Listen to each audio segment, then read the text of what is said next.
বেশ কিছু বছর ধরে আমি ত্যাগের চেষ্টায় আছি। মনে ভাবি কিছুই আমার নয়।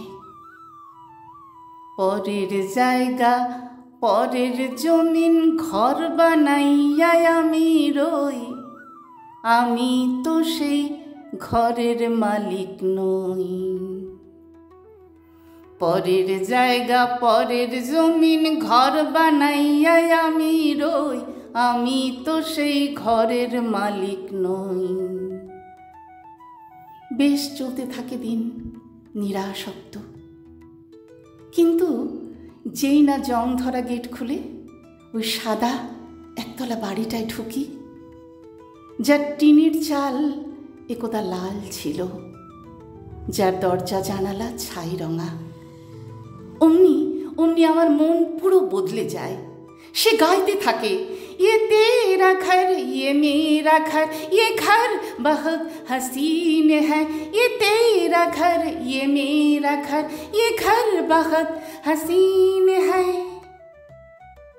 প্রতিটি কোণা, তুলসীতলা, ছ্যাতলা পড়া প্রাচীর, উঠোনে বিছিয়ে থাকা শিউলি ফুল, স্থলপদ্ম, গন্ধরাজ লেবু, তারে মেলে রাখা কাপড়, বিড়াল ছানাটি, সব কেমন যেন দু হাত বাড়িয়ে আমাকে ডাকে। কেমন নেশাগ্রস্ত হয়ে পড়ি। অদ্ভুত মায়াজাল সাপের মতো পাকে পাকে জড়িয়ে ধরে আমাকে। আমি পালাতে চাই বাঁধন কেটে, কিন্তু অদ্ভুত মোহমায়া আমাকে কিছুতেই ছাড়ে না।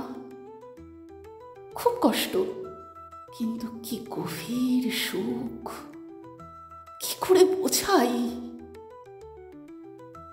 গেট খুলে বেরিয়ে পড়তে হয় একদিন।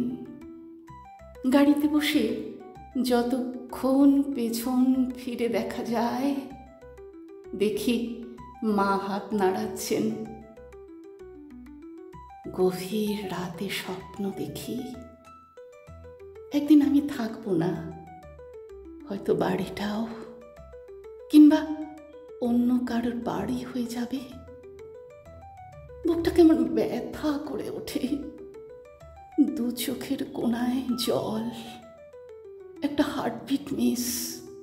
ধড়ফড় করে উঠি, এ স্বপ্ন যেন সত্যি না হয়। দেখো ঠাকুর, এ স্বপ্ন যেন সত্যি না হয়।